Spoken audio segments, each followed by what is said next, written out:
muchas gracias a Pablo por haberme invitado y encantado de estar aquí con todo el mundo de la Universidad Pública de Navarra.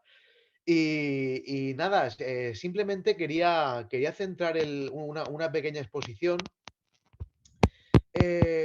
digamos, focalizando, ¿verdad?, el foco de atención en ciertos aspectos bastante preocupantes que empiezan a llamar la atención en el mundo educativo, tanto dentro como fuera de él, y muy especialmente entre digamos, el cuerpo de profesorado de la enseñanza secundaria y el bachillerato. Y es, aprovechando que estamos en un entorno en el que se habla muchísimo de psicología, ¿verdad? De psicología evolutiva, se habla muchísimo de neurociencia, es el tema de cómo diferentes mitos de la psicopedagogía o diferentes neuromitos han calado de forma muy honda, han calado muchísimo en el mundo educativo en diferentes niveles de formación del profesorado. Estoy hablando de mitos que desde la propia formación del profesorado se admiten como buenos, desde las propias facultades de educación, las facultades de magisterio. Hablo de mitos como, por ejemplo, el mito de las inteligencias múltiples de Howard Gardner. Hablo de mitos, por ejemplo, el de los estilos de aprendizaje. Hablo de mitos como la pirámide de Dale. Una serie, digamos, de ítems, una serie de contenidos que a día de hoy nadie cuestiona en las facultades de educación, o muy poquita gente cuestiona en las facultades de educación, y conforman, digamos, el corpus doctrinal o el canon de la formación que se le está dando a día de hoy a los maestros en las carreras de magisterio y a los futuros profesores de instituto en el máster de profesorado de secundaria y de bachillerato. En este caso me gustaría digamos, poner la cuestión sobre la mesa partiendo de mi propia experiencia personal. Yo hice el máster de profesorado en el año 2017 y yo mismo puedo constatar, en base a mi experiencia, que este tipo de contenidos continúan siendo parte de los planes de estudio de las facultades de educación. Como he dicho, teorías como la de las inteligencias múltiples de Howard Gardner se siguen dando como buenas cuando el propio autor, Howard Gardner, las abandonó hace décadas. Si no me equivoco, desde finales de los años 90, desde el año 97, si no me equivoco. Cuestiones como los estilos de aprendizaje desde hace más de 10 años totalmente descartadas, ¿verdad? Digamos, esta idea de que cada alumno o cada persona tiene una forma única de acceder al conocimiento, de procesar el conocimiento o de adquirirlo y que no puede adquirirlo de otra manera. O el mito de la pirámide de Dale, que es esta pirámide, ¿verdad? En el que se suelen añadir porcentajes y dice esta pirámide en la base, dice leer solo de lo que leemos, solo aprendemos un 5%, de lo que escuchamos un 10%, de lo que explicamos un 20%. Esa pirámide lleva en el mundo educativo dando vueltas desde hace más de 50 años. Se la escribe al especialista Dale, pero el propio Dale, a finales de los años 60, ya dijo que por favor dejaran de utilizar esa pirámide porque él en ningún momento había hablado de una pirámide del aprendizaje y en ningún momento había puesto porcentajes asociados a distintas categorías de acciones en el proceso de aprendizaje. Sin embargo, como digo, este tipo de contenidos en la formación inicial del profesorado y del magisterio continúa muy presente. Además, totalmente incuestionable. Eso sería por un lado, en la formación inicial de los docentes, y por otro lado también me gustaría llamar la atención sobre diferentes tipos de otras pseudociencias, pseudoterapias, pseudoteorías que también están presentes en la formación permanente del profesorado, no solo en su formación inicial. Hablo de la formación permanente que ofrecen los CAP, hablo de la formación permanente que ofrecen los centros de formación de profesorado, de la formación permanente que ofrecen los CEFIRES, diferentes centros que se supone que tienen que velar por la renovación pedagógica, la renovación didáctica, la actualización de contenidos del profesorado, pero se han visto totalmente engullidos por esta nueva ola de pseudociencias, de pseudoteorías, muchas de ellas que tienen su origen en el mundo de la, digamos, psicologización más banal del proceso de aprendizaje. ¿De acuerdo? En estos cursos de formación, lamento decir que se ofrecen, además, por precios muchas veces desorbitados, cursos de formación en coaching, cursos de formación en mindfulness, cursos de formación en psicología positiva, en educación positiva, cursos de formación en cómo construir, por ejemplo, cómo mantener la atención de un niño durante más de 15 minutos, por ejemplo, una cantidad de pseudoterapias y de pseudociencias que a día de hoy están muy presentes en la formación permanente del profesorado, pero no tienen ningún tipo de base científica, no tienen ningún respaldo en la evidencia que justifique esa, digamos, esa implantación de forma generalizada o de forma más o menos forzada en el mundo educativo real, a pie de aula, en el día a día, en la vida cotidiana. Sobre todo, me gustaría en este caso llamar la atención sobre dos, que es el mindfulness y el coaching, que llaman realmente la atención porque el propio Ministerio de Sanidad, junto con el Ministerio de Ciencia, ha incluido tanto el coaching como el mindfulness en la lista de pseudoterapias sin base científica. Llama especialmente la atención que el Ministerio de Sanidad no considere el coaching y el mindfulness terapias con el suficiente contraste científico, pero sí que se haya abierto la veda, tanto económica como mercantil, para implantarlos en el día a día de las aulas, digamos, en la cotidianidad de las aulas. ¿Qué sucede? Aquí hay una vertiente que ya hemos dicho que es mercantil, hay una vertiente que es pseudocientífica, pero realmente, como muchos científicos de los distintos campos que están afectados por este tipo de filtraciones pseudocientíficas están denunciando, hay una vertiente sobre la que también hay que llamar la atención. Y esa vertiente es la vertiente de, digamos, la ideología. ¿Qué tipo de ideología o qué tipo, digamos, o qué tipo de ingeniería social se quiere construir en la escuela, en la escuela del siglo XXI al servicio de qué modelo socioeconómico? ¿De acuerdo?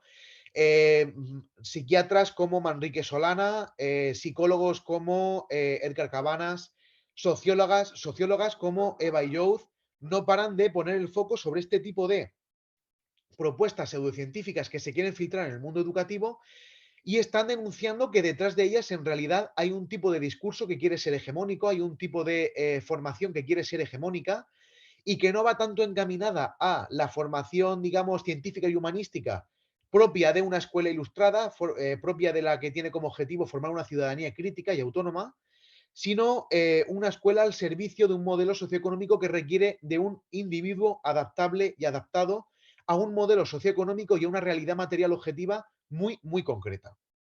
En este caso, caracterizada por la precariedad, por la inestabilidad vital, la inestabilidad laboral, por, digamos, la pérdida de los referentes sólidos de las luchas de clases, de la lucha obrera del siglo XIX, siglo XX.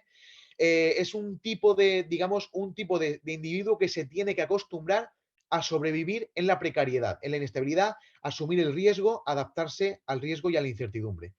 No paran de denunciarlo y, por supuesto, esto se vincula, ¿verdad?, a una idea de la escuela que abandona poco a poco el ideal de formación ciudadana y abraza también poco a poco el ideal de formación de seres que tienen que ser resilientes frente a un mundo adverso en el que nada tienen que decidir. ¿Vale? Es una realidad objetiva que les viene impuesta y al único que pueden aspirar es a adaptarse laboral y emocionalmente a un entorno que les da la espalda, a un entorno que les impone unas condiciones realmente pésimas. Es lo que están diciendo este tipo de especialistas, que es lo que estoy citando, Manrique Solana, Edgar Cabanas, Eva Yoz, hay muchos más. Desde el mundo de la pedagogía también tenemos a Menéndez Elvia, un pedagogo muy crítico con el concepto de inteligencia emocional adoptado, mejor dicho, de forma crítica en el mundo educativo. Y avisan este tipo de especialistas de que la labor de los profesores es de alguna forma contrafactual, es de una forma, de alguna forma es intentar contrarrestar los intereses, los objetivos últimos de este tipo de discursos que buscan ser hegemónicos en el mundo educativo. En el caso, por ejemplo, de este pedagogo, de Menéndez Selvia, dice que realmente los profesores tienen que contrarrestar de alguna forma un discurso que en última instancia desemboca en la alienación más absoluta del alumno, en la alienación más absoluta de la futura mano de obra de un sistema ya postindustrial que impone ese tipo de condiciones precarias. La realidad en este caso sería que habría que también intentar, para completar el puzzle, no solo casar este tipo de propuestas pseudocientíficas habría que intentar casarlas, me refiero, con los distintos datos que nos están dando las instituciones socioeconómicas, instituciones a nivel supranacional que vienen avisando desde las últimas décadas de que digamos, el escenario al que se va a tener que adaptar la población es no halagüeño, ¿de acuerdo? Por decirlo de alguna forma, sería un escenario no halagüeño. El CEDEFOP, que es el centro que estudia más o menos cómo será el mundo laboral en el futuro, ya avisa de que el mundo laboral está en un proceso de polarización. Estamos en un digamos, estadio de desarrollo tecnocientífico postindustrial.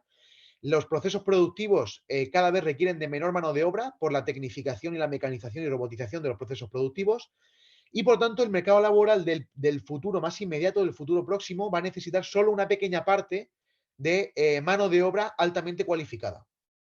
No paran de avisar de que la gran mayoría de la población, el 80% restante, va a tener que adaptarse a un mercado laboral marcadamente terciario, marcadamente estacional, marcadamente volátil y, por supuesto, digamos, aquejado en la parte más banal.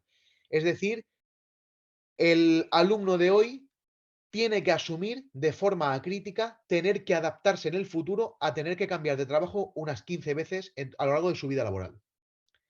Y ahí es donde entroncaría también con todo el discurso competencial, entroncaría también con todo el tema de la revalorización del capital humano a lo largo de toda la vida activa, una idea que se presenta a finales de los años 90 por Jacques Delors, y también digamos, entroncaría con esa necesidad de no solo adaptar las competencias, unas soft skills, ¿verdad?, a lo largo de toda la vida activa, sino también intentar complementar esto con un enseñar a ser, ¿vale? Que es, digamos, el eslogan que engloba todas estas propuestas pseudocientíficas, muchas de ellas, y alienantes, digamos, es la etiqueta biensonante, la etiqueta socialmente potable de este tipo de propuestas. La escuela de enseñar a ser. Pero enseñar a ser para qué tipo de sociedad, enseñar a ser para qué tipo de contexto socioeconómico, enseñar a ser para qué tipo de mercado laboral y enseñar a ser para qué tipo, digamos, de sociedad democrática en la que se supone que el ciudadano es crítico, autónomo y participa en igualdad de condiciones con sus congéneres en el gobierno de la polis. Este tipo de mensajes está calando muchísimo en el mundo educativo y una de las cuñas precisamente por las que está entrando es por estas propuestas desde que se quieren vestir como psicológicas, se quieren vestir como psicopedagógicas o se quieren vestir como neurocientíficas. Los profesores tenemos que aguantar todos los días varios titulares en los medios de comunicación de la neurociencia dice que, y te sueltan 4 tópicos, ¿verdad? Sobre la memorización, sobre los hemisferios cerebrales, ¿verdad? El creativo, el analítico, sobre las inteligencias múltiples, sobre la pirámide de Dale, te sueltan un montón de tópicos y le intentan poner el sello, le intentan poner el marchamo de esto lo dice la neurociencia y por lo tanto tiene que ser así. La realidad es que cuando lees a los neurocientíficos suelen ser muchísimo más cautos y muchísimo más, digamos, comedidos a la hora de afirmar, digamos, estas sentencias tan grandilocuentes que los expertos, los supuestos expertos educativos que cogen esas ideas y las intentan vender como verdades absolutas que se deben aplicar sí o sí en el aula.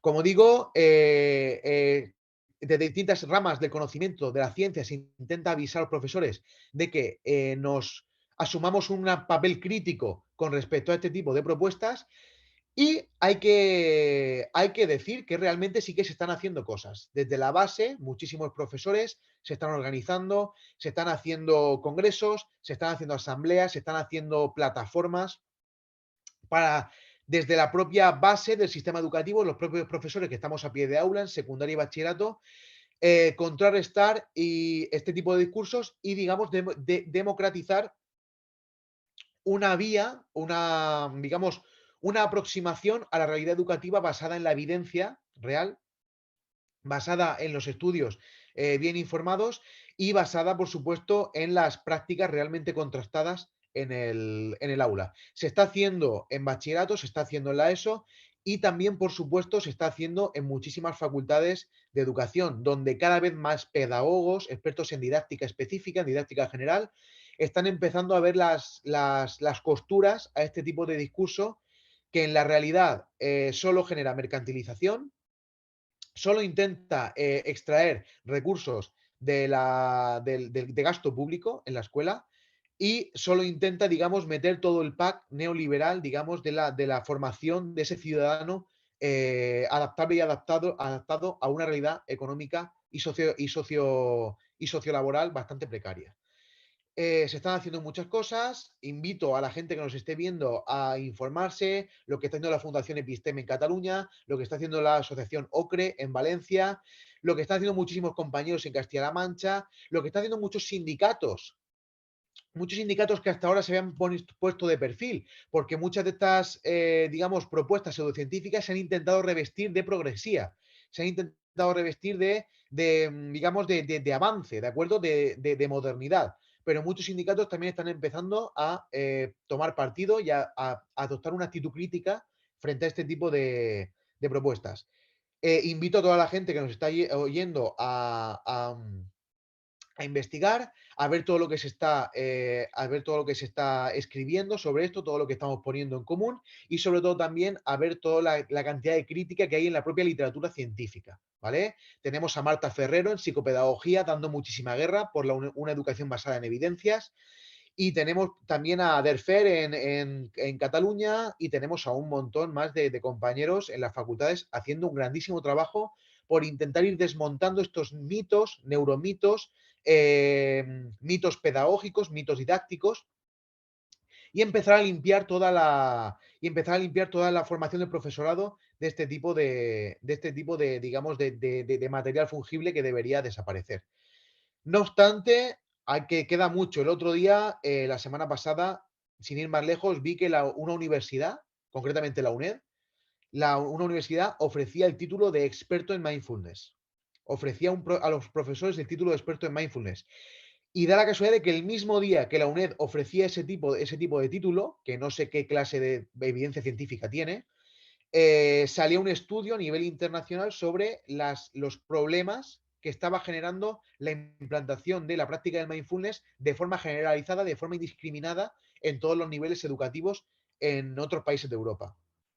Por eso creo que debemos tomarnos lo que nos venden como novedad desde la calma, desde la reflexión, desde la crítica, realmente quedarnos solo con lo que funciona o con lo que la evidencia en un momento dado dice que funciona e intentar desmontar neuromitos y chiringuitos mercantilistas que solo buscan extraer recursos de la escuela pública. Y con esto,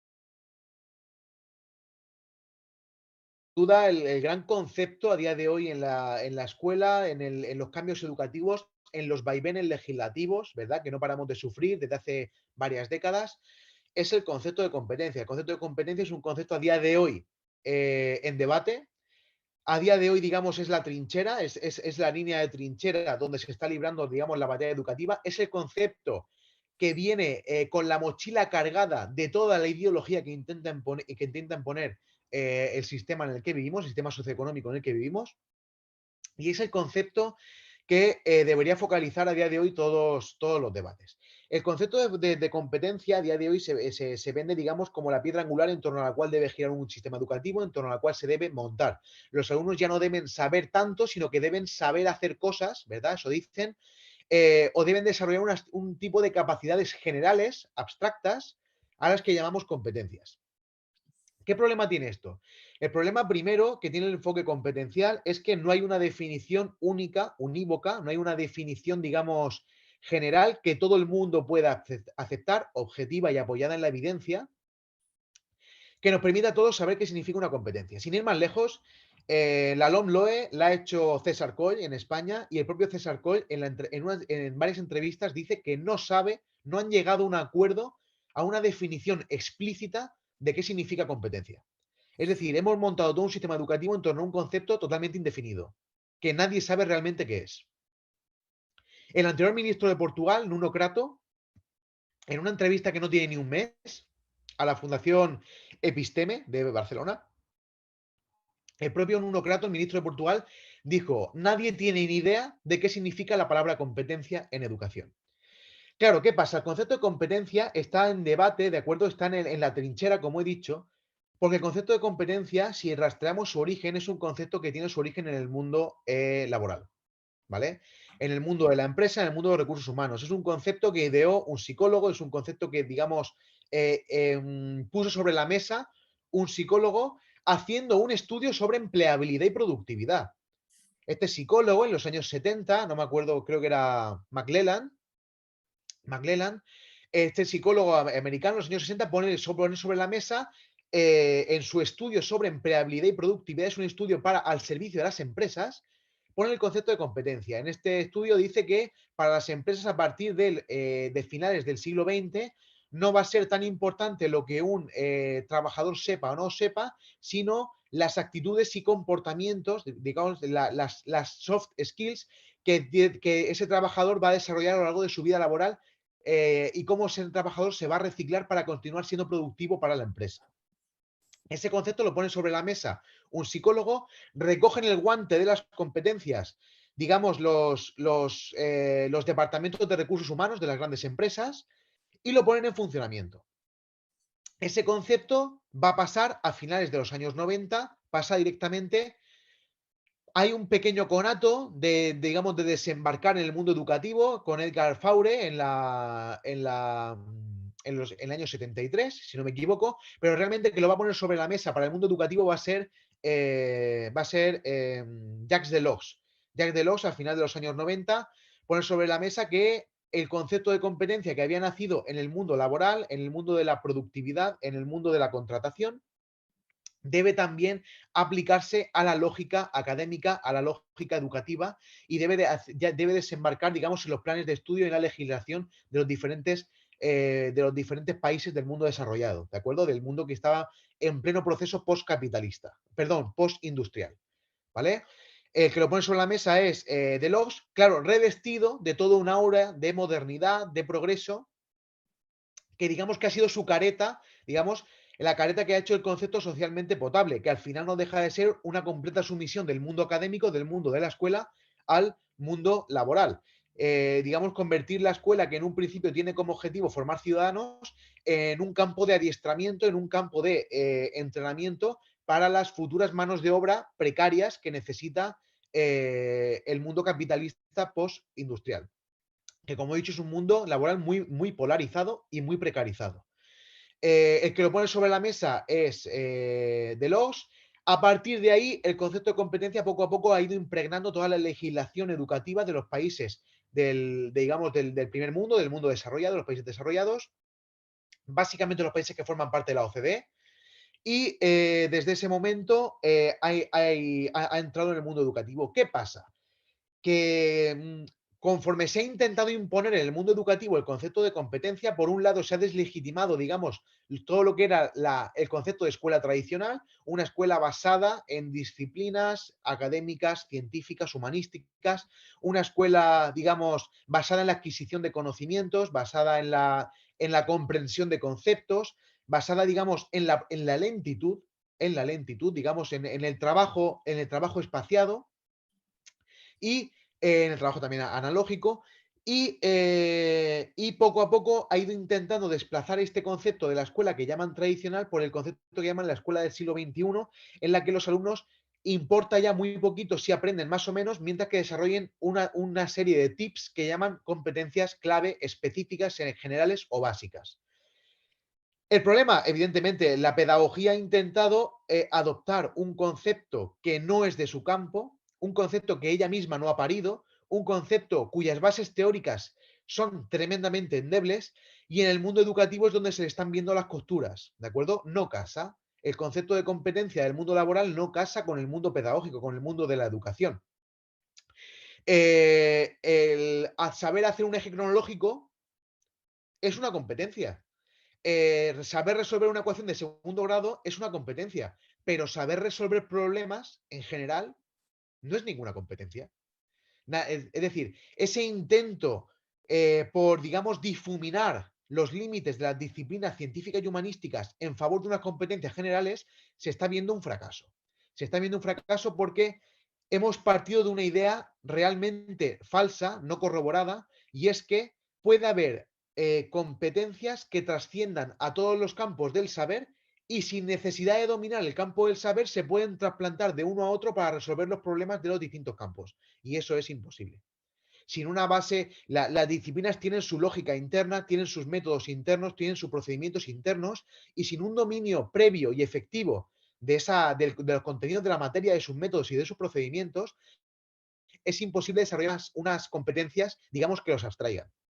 Y ahí es donde se está viendo realmente el problema del enfoque competencial. ¿Qué pasa? Igual que os he dicho que el enfoque competencial nace en el mundo del laboral y se intenta implantar en el mundo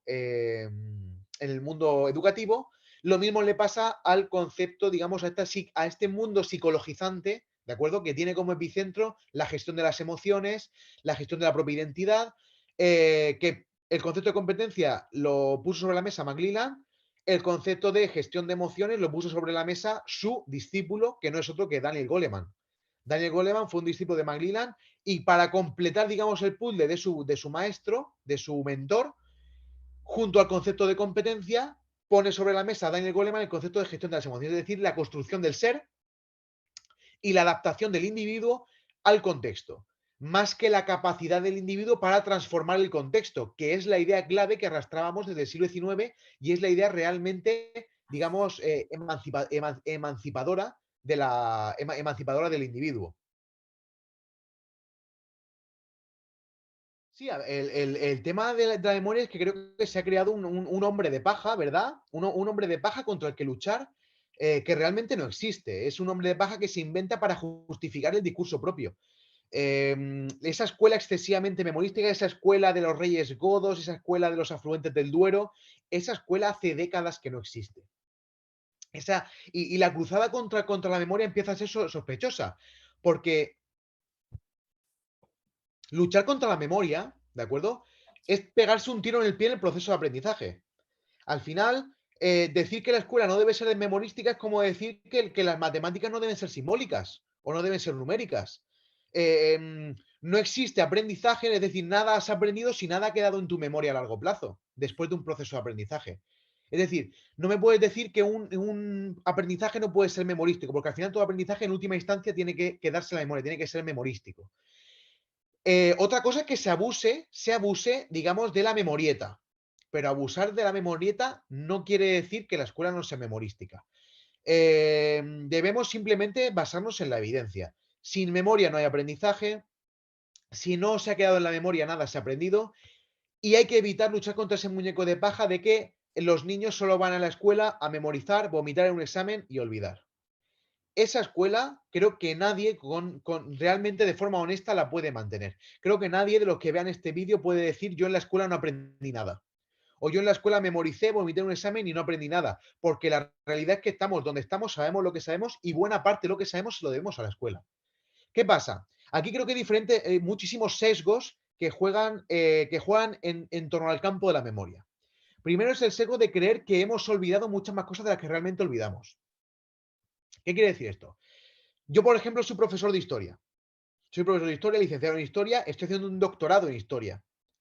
Y si ahora Pablo, tú Pablo me preguntas, oye Pascual, cuéntame la Revolución Francesa, seguramente yo hago así, ¿verdad? Ponga los ojos como platos y diga, madre mía, no sé nada de la Revolución Francesa, ¿vale? Y entonces, ¿eso qué quiere decir? Que lo he olvidado toda la Revolución Francesa. Es imposible. La he estudiado, soy licenciado en historia y la explico todos los años en el aula.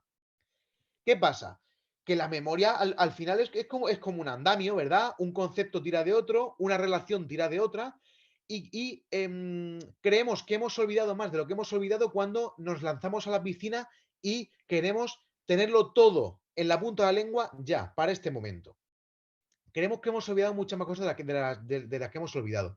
Sin embargo, si Pablo me hiciera preguntas, digamos, en vez de así a bote pronto, tan brusca, me hiciera preguntas mucho más concretas, preguntas que me hicieran, digamos, desempolvar esas conexiones, digamos, esos entramados de sentido que conforman los conceptos, que conforman las ideas, que conforman las relaciones de causa, hecho, efecto, ¿verdad? Consecuencia, yo al final descubriría que realmente me sé la Revolución Francesa, aunque en un primer momento pensaba que no sabía nada, que lo había olvidado. Madre mía, he estudiado una carrera para nada. Estudié la Revolución Francesa, la carrera, la vomité y la olvidé, pero la realidad es que no. ¿Vale? Creemos que hemos olvidado muchas más cosas de las que hemos olvidado Y también nos negamos a aceptar que el olvido forma parte de la memoria tanto como el recuerdo. Es decir, es cierto que olvidamos cosas, pero no debemos olvidar que muchas de las cosas que en su momento aprendimos, que en su momento memorizamos y fijamos en la memoria, nos ayudaron poco a poco a llegar donde estamos. Es decir, muchas de las cosas que yo en su momento memoricé y aprendí en el colegio y en el instituto fueron las que me ayudaron en la universidad, o las que me ayudaron en el máster, o las que me ayudaron en la oposición, o las que me ayudaron en el día a día. Por eso digo que hay muchos egos en torno a la memoria. Esto, por supuesto, no es una apología de la escuela de vas a memorizarte esta lista y punto, sin entender nada. Pero eso en el aula es residual. Yo como alumno que terminó el bachillerato en el 2012, esa escuela no la he conocido. Esa escuela en la que hay que memorizar y no entender, es una escuela que creo que es residual y hacer creer a la gente que esa es la escuela realmente existente es engañarla. Los profesores digamos, nos involucramos en que los alumnos entiendan, en que trabajen con diferentes fuentes, en que relacionen conceptos, pero evidentemente hay una base memorística que es innegociable. Hay una base que es que o fijas en la memoria o no has aprendido. El primer dato debe ser propiamente lingüístico. Magistral, no sé por qué en todos los campos del mundo, magistral es algo bueno, menos en educación. En educación hemos llegado a darle la vuelta tanto a la tortilla que nos han hecho creer que algo magistral es algo malo. Cuando magistral significa algo hecho con maestría y perfección. Ojalá todas las clases fueran magistrales. Utilices el método que utilices. En primer lugar, porque la clase magistral eso digamos, es otro hombre de paja el que quemar. La clase magistral, creo que no hay un profesor que dé dos clases iguales. No hay un profesor, incluso dando el mismo tema, en el mismo nivel, no das dos clases iguales. ¿Por qué? Porque te adaptas al grupo en el que estás. Quieres enseñar esto y te adaptas al tipo de alumnado. Te adaptas incluso a tu estado de ánimo o te adaptas, digamos, a lo que ellos mismos te piden o crees que les funciona una vez que los conoces. La clase magistral, si se entiende como instrucción directa, ¿de acuerdo? Un método más expositivo en el que el docente expone el conocimiento y después se asegura de que el alumno, mediante diferentes técnicas, lo asimila, la instrucción directa tiene muchísima evidencia a favor. Muchísima evidencia a nivel internacional a favor de que es efectiva en el proceso de enseñanza-aprendizaje. Pero es que ni siquiera la instrucción directa es un método único y ni una varita mágica. Al final, lo ideal en una aula es la variedad, la diversidad metodológica. Hay momentos de explicar, hay momentos de entender textos, hay momentos de comprensión lectora, hay momentos de comentario, hay momento para debatir, hay momento para trabajar, hay momento para trabajar individualmente y para trabajar en grupo, y hay momentos para hacer práctica de vocación, hay momentos para hacer práctica propedéutica, hay momentos para todo. Y al final el docente, en su práctica diaria, lo va combinando todo conforme ve que va haciendo falta en el devenir de una sesión o de un conjunto de sesiones. La cruzada contra la clase magistral al final es luchar contra un fantasma. Y luchar contra un fantasma es básicamente lo que quieres es legitimar tu discurso, igual que con la memoria. Ojalá todas las clases sean magistrales, ojalá nadie demonizara ningún tipo de metodología educativa y ojalá nadie usara la demonización de la clase magistral para intentar imponer la metodología preferida subjetiva de un colectivo o de un profesor. La mayor parte de la gente que demoniza la clase magistral lo que está deseando es imponerte la BP o imponerte en el learning by doing o el de aprendizaje por descubrimiento o otro tipo de metodologías que en un momento dado se usan y pueden tener su sentido, pero en un momento dado, no para todos los grupos, no siempre, no en todos los niveles, no en todas las materias y, por supuesto, no en todos los contenidos. La variedad metodológica tiene que ser la norma. Y la clase magistral tiene cabida. La clase magistral, entendida como el método expositivo o la instrucción directa, tiene cabida y es un arma fundamental digamos, en la recámara de cualquier profesor. Y hay ciertas materias que se prestan más y se prestan menos. Por ejemplo, tecnología, seguro que es mucho más aconsejable trabajar de forma más práctica o de forma por proyectos, pero en una clase de historia, pues a lo mejor la base de la clase tiene que ser una explicación. para que los conceptos realmente se expongan y puedan ser comprensibles para el que aún no tiene, digamos, para el lego en la materia, para el que aún no domina la materia. Por eso creo que la clase magistral no debe desaparecer y no va a desaparecer. Tú fíjate o que se fije todo el mundo, que entren a YouTube y van a ver que las clases magistrales, las exposiciones, están triunfando más que nunca.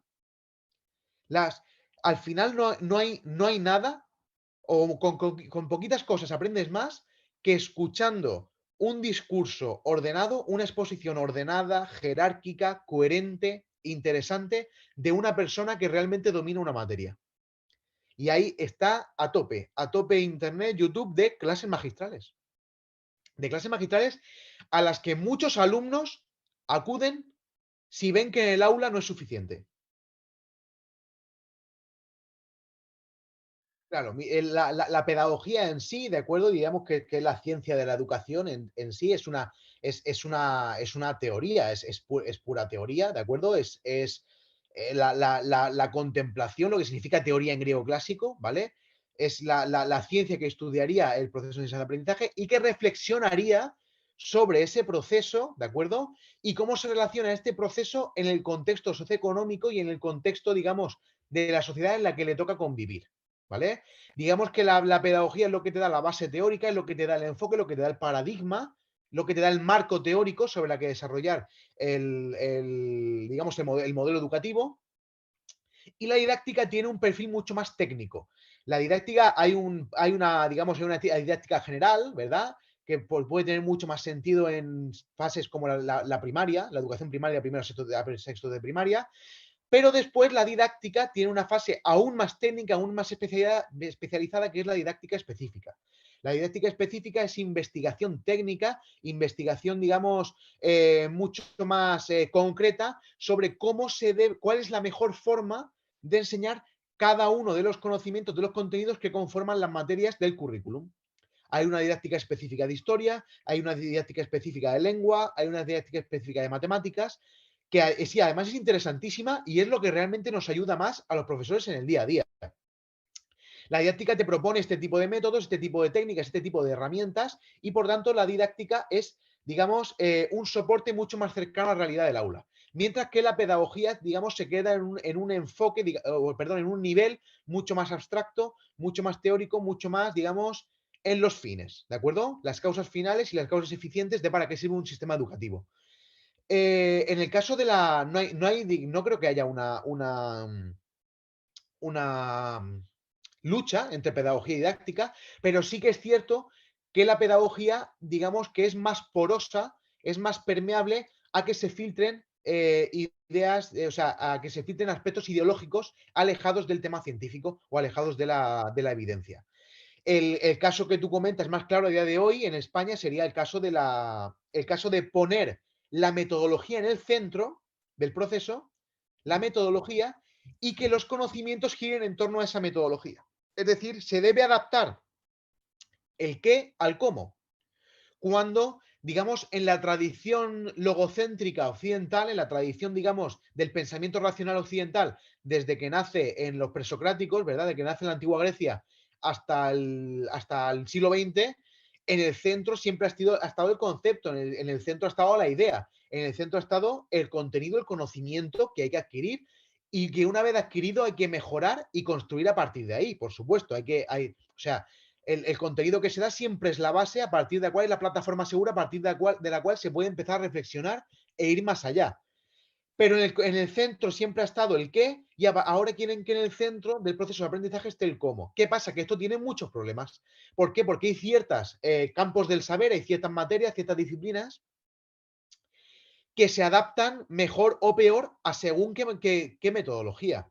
Por ejemplo, una metodología como el ABP, que digamos en su propio ser, en su propia definición, es una metodología claramente laboral, es una metodología propia del coworking, es una metodología propia de un departamento de recursos humanos. El ABP tiene como objetivo utilizar los contenidos mínimos imprescindibles en un trabajo colaborativo que tenga como objetivo último crear un producto de impacto socioeconómico. ¿Qué pasa? Que hay ciertas materias que en ese molde no cogen. Claro, hay ciertas materias que se quedan demasiado superficiales. ¿Cómo vas a, digamos, aprender filosofía en ABP? ¿O cómo vas a conseguir un aprendizaje amplio en historia, o en latín, o en griego, o en literatura, utilizando una metodología claramente productivista? Una metodología claramente que obtiene un producto de impacto, o la metodología no tiene éxito. O la metodología, digamos, no se evalúa por los aprendizajes adquiridos, sino por el producto elaborado.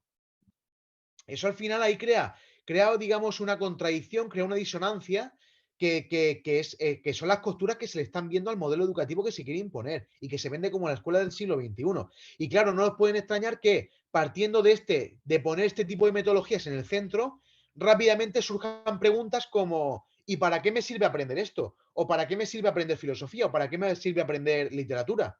Claro, si en el centro está una metodología productivista, una metodología que busca un producto de impacto, pues evidentemente estudiar la República de Platón o estudiar la lógica de Aristóteles, pues no te da un producto de impacto. Es un, digamos, es un saber cuya utilidad no es evidente por sí misma de forma inmediata. Por lo tanto, es muy difícil que encaje en ese tipo de metodologías. Ahí, si la gente que quiera diferenciar, digamos, esto es muy, muy rudimentario, pero la gente que quiera diferenciar entre pedagogía y didáctica, digamos que la didáctica te dice eh, ¿cuál es la mejor forma de aprender esto? Por ejemplo, ¿cuál es la mejor forma de que un alumno aprenda la Revolución Francesa? ¿Vale? Eso te lo dice la didáctica, o te lo intenta responder la didáctica de la mejor forma posible.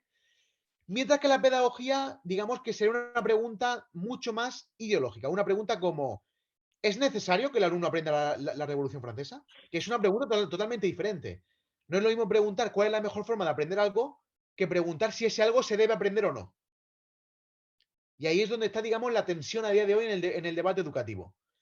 O nos giramos directamente o nos giramos de forma definitiva a una escuela totalmente volcada hacia el mercado laboral, hacia la formación, digamos, de mano de obra precaria, a capital humano revalorizable, reciclable a lo largo de la vida activa, o nos, digamos, retrotraemos, damos un par de pasitos hacia atrás y recuperamos el ideal de una escuela ilustrada que forme ciudadanos. Una formación integral en las disciplinas científicas y humanísticas. Sí, sí, la idea de capital humano digo que la puso Delox sobre la mesa para el mundo educativo en los años 96, o sea, en el año 96, si no me equivoco, al final de los años 90, y es la idea de que el alumno ya no debe ser tratado en tanto que futuro ciudadano, sino en tanto que capital humano revalorizable. Es decir, la identidad principal o la función principal del individuo de cara a futuro ya no debe ser la faceta ciudadana, la faceta de miembro de pleno derecho de una comunidad humana, de una sociedad, sino que debe ser su faceta de capital humano. Es decir, hasta qué punto se puede poner al servicio de la productividad y de la reproductividad en el sistema socioeconómico. ¿De acuerdo? Eso lo pone sobre la mesa Faure, o sea, perdón, lo pone sobre la mesa de los, y es un cambio de paradigma totalmente, o sea, total. Es un cambio de paradigma absoluto.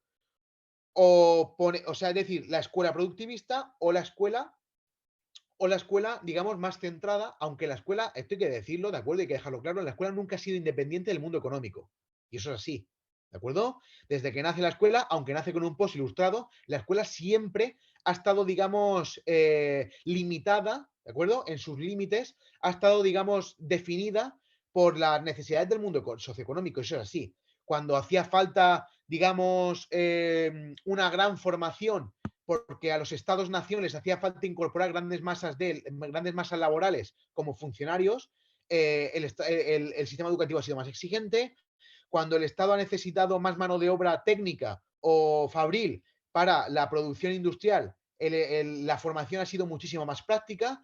Y ahora que el Estado necesita mano de obra reciclable, sumisa y acrítica ante el abuso, ante la precariedad, digamos que nos centramos en una formación menos academicista y más emocional, digamos, más de gestión de emociones, gestión de la identidad o, digamos, adaptación y lo que se llama la resiliencia ante el entorno precario.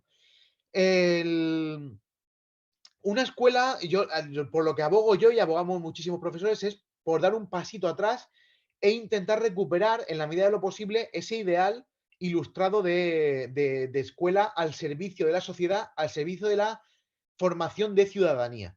De una ciudadanía emancipada, una ciudadanía realmente libre, una ciudadanía autónoma, crítica, y que se plante, ¿de acuerdo? Y que se plante ante las imposiciones de instituciones y de élites que no son democráticas, como la OCDE, el FMI, el Banco Mundial o distintas élites, digamos, privadas, ¿de acuerdo? Las oligarquías que suelen copar las altas esferas socioeconómicas de todos los países. Esa vuelta atrás, esa vuelta a una escuela republicana. Y cuando digo republicana no estoy hablando ni de reyes, ni de no reyes, ni de nada. Estoy hablando de una escuela al servicio de la red pública. ¿De acuerdo? Una escuela que tenga como objetivo nutrir el cuerpo social, el cuerpo ciudadano de un Estado y que sin necesidad de someterse al mercado laboral engrane con él. Yo, por supuesto, yo no soy un extremista o un radical de decir que la escuela debe ser autónoma debe ser totalmente independiente del mundo laboral. Eso es imposible, ¿vale? Eso es imposible. La escuela debe engranar, debe concatenar con el mercado laboral, pero una cosa es engranar con él, ¿de acuerdo? Desde la autonomía, y otra cosa muy diferente es someterse de forma crítica, de forma sumisa a sus imposiciones. Y yo creo que se debe volver a esa escuela, digamos, que tiene un horizonte ilustrado, un horizonte mucho más ciudadano, mucho más igualitario. El tema de las notas, de las calificaciones numéricas, es un debate recurrente entre los profesores, es un debate recurrente a nivel social. Yo soy partidario tanto de mantener la nota numérica, porque me parece que una nota numérica, digamos, da una información clara, rápida, concisa, de en qué lugar del aprendizaje está el alumno en ese momento. Además, evaluado, se supone que de forma objetiva por un especialista en la materia, que en principio no tiene ningún interés en engañarte. Y si tu hijo tiene un 7 es porque realmente el profesor ha recabado la suficiente información sobre el aprendizaje de tu hijo como para concluir que tiene un 7, ¿de acuerdo? Tiene suficientes indicadores, tiene suficientes, digamos, puntos de apoyo, tiene suficiente información para llegar a esa conclusión. Y igual que no soy contrario a las notas numéricas, tampoco soy contrario a proporcionar información cualitativa a las familias. Y es algo que ya se hace y se puede hacer y que nadie impide que se haga. Es decir, tú junto a la nota que le pones al alumno puedes poner un pequeño comentario o un largo comentario sobre, pues el alumno tiene que mejorar sobre todo esto y esto y esto. Por ejemplo, comprensión lectora. O le recomiendo que haga caligrafía. O le recomiendo que mejore sus hábitos de estudio. O que le dedique más tiempo al trabajo. O también se puede recomendar otras cosas mucho más concretas. Por ejemplo, el alumno debería aprender a resumir textos o debería aprender a hacer mapas conceptuales debería aprender a hacer esquemas. Este tipo de comentarios se pueden hacer sin ningún problema. Es información cualitativa que a la familia le puede ayudar. Pero eliminar la nota, ¿de acuerdo? Nos puede eliminar la nota numérica, la calificación, nos puede meter en un terreno subjetivo tremendamente peligroso. Tremendamente peligroso, ¿por qué? Porque al final estamos a punto de llegar a una idea límite, y es la idea límite de no cuantificar. Y yo creo que esa idea límite no se puede llegar, por eso se llama idea límite. Igual que no existe la libertad total, ni el esclavismo total, ¿de acuerdo? Tampoco existe la evaluación 100% cualitativa que no cuantifique nada. Si queremos llamarla así, lo que hacemos realmente va a ser una evaluación subjetiva. ¿De acuerdo? Porque al final tú tienes que gradar. Cuando evalúas a un alumno, gradas. Y si gradas, o sea, gradúas, sí o sí estás cuantificando. El 5 es esto, de aquí para aquí es suficiente, de aquí hacia abajo no lo es. Por eso digamos que yo intentaré encontrar un híbrido entre las dos. Dar una información concisa, una información graduada, una información que te marque bien los límites de hasta aquí es suficiente, hasta aquí no, y complementar eso con, vale, ha llegado hasta aquí el alumno, a partir de ahora se puede mejorar esto, esto y esto sobre todo, ¿vale? Para que esto, digamos que será lo ideal, según mi opinión, que será lo ideal, para que esto se pueda llevar a cabo, hay, digamos, una condición objetiva que se tiene que cumplir, y es que un profesor no puede tener 150, 180, 200, 220 alumnos. Si un profesor tiene que dar información cualitativa sobre cada uno de sus alumnos y tiene 180 alumnos, es literalmente imposible hacer un informe cualitativo.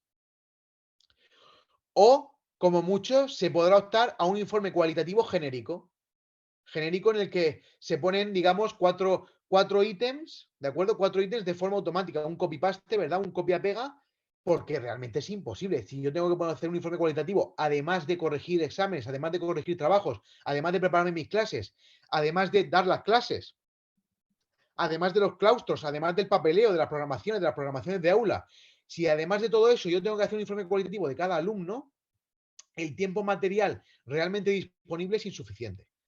Por eso yo creo que estamos hablando muchas veces de quimeras. Creo que la nota numérica ni puede ni debe desaparecer y creo que el informe cualitativo, si realmente si se quiere que tenga un impacto sobre el aprendizaje del alumno y las familias sean conscientes de lo que se les dice ahí, hay que reducir la ratio. O sea, la ratio por profesor, la ratio de grupo por profesor tiene que bajar de forma clara. Tiene que bajar a 15 por grupo. Un profesor de secundaria tiene una cantidad de alumnos brutal. Uno de primaria lo puede tener más sencillo porque tiene menos alumnos, pero uno de secundaria, y yo porque soy profesor de una asignatura que es obligatoria, por lo tanto tengo muchos, o sea, perdón, es obligatorio y por lo tanto son 3, 4 horas a la semana. Por lo tanto tengo menos grupos para completar mi jornada laboral. Pero el profesor de música, o el profesor de plástica, o el profesor de educación física, que tiene 2 horas a la semana, tiene más grupos. O sea, yo tengo a lo mejor 180, el profesor de música tiene 220. Es decir, son 40 informes más. Y nos pagan lo mismo a todos. Por tanto, yo creo que esto hay que calibrarlo e intentar conjugar las dos cosas. Y ya lo último, y termino, ¿vale? Y ya me callo, es intentar explicar a las familias que un suspenso no es una condena eterna al infierno. Suspender significa literalmente aplazar. Cuando un alumno suspende, hay que hacerle entender a él y a su familia que simplemente se ha aplazado su evaluación. No ha conseguido el requisito mínimo imprescindible para poder aprobar, se le suspende su evaluación, se aplaza a otro momento en el que haya mejores condiciones para evaluarlo. Y ya está. Eso significa suspender. Un alumno que suspende tiene infinitas más oportunidades para recuperar ese aprendizaje y hay que intentar ayudarle. Hay que darle programas de mejora, hay que darle programas de refuerzo, hay que guiarle para ver qué trabajo tiene que hacer y poder recuperar esos aprendizajes, esas materias. Pero hay que intentar decirle a las familias, hacerles entender que un suspenso no es una condena y conseguiremos desdramatizar el suspenso, es decir, conseguir que no sea un drama, cuando en las familias entiendan que es simplemente un aplazamiento y que se va a evaluar más adelante y que no pasa nada. Se le ayuda, se le explica qué es lo que ha hecho mal y, por supuesto, se le exige el esfuerzo y el trabajo necesario para poder aprobar y ya está. Eso es la trampa, es una falsa igualdad. Cuando quieres que nadie se quede atrás, impidiendo que nadie avance hacia adelante, al final es una estafa social, porque hay que recuperar una idea que la izquierda siempre ha tenido muy clara y que parece que está olvidando. Y es que la escuela está para democratizar conocimientos entre las masas de población que históricamente han estado privadas de ese conocimiento. El conocimiento siempre ha sido privativo de la élite. La escuela pública nace con el afán claro, con el objetivo claro, explícito, de democratizar ese conocimiento. El conocimiento te hace libre, el conocimiento te empodera, como se dice ahora, el conocimiento te emancipa, el conocimiento te hace crítico y, por lo tanto, es un requisito indispensable para la formación del ciudadano adulto. Y eso no podemos olvidarlo. Si la escuela, o sea, a la persona que le da igual que una escuela pública no enseñe nada, es a la escuela que fuera de ella, es una persona que fuera de esa escuela se lo puede pagar. Es decir, a quien le da igual que la escuela no enseñe nada es al rico. ¿Vale? Mi niño hoy no ha aprendido nada, no pasa nada, porque lo apunto a una academia de inglés. O lo mando a un campamento este verano para que haga un intercambio lingüístico. y el fin de semana me lo llevo a un museo y en mi casa tengo 400 libros para que se los lea y le pongo un tutor externo y lo llevo al conservatorio para que aprenda música y lo apunto a un deporte. Todo lo que, o sea, la escuela pública debe compensar, pero solo compensa, pero solo compensa si realmente es exigente. Una escuela pública que se niega a democratizar entre todos lo que siempre ha sido privativo de unas élites, al final lo que haces es digamos, volver, volver al antiguo régimen. Volver a ese momento en el que el conocimiento o, digamos, distintos tipos de saberes eran privativos, eran elitistas. La idea clave es esa, que todo el mundo tenga claro que a la persona que le dé igual que la escuela no enseñe nada, que no exija nada, que aquí todo el mundo viene y por estar calentando la silla a pruebas, el que está deseando que la escuela realmente haga eso es el rico. Es el que puede dar a su hijo un elemento diferencial fuera de la escuela. Si la escuela no filtra, filtrará el bolsillo de cada uno. Y al Bueno, final, ese es el más injusto de los filtros. Porque en la escuela aún, digamos que es una escalera que puedes subir. Pero el bolsillo de tu familia es algo con lo que naces. Es como volver al antiguo régimen, como volver a nacer en una familia noble o en una familia privilegiada. ujú. Es revertir 200 años de historia.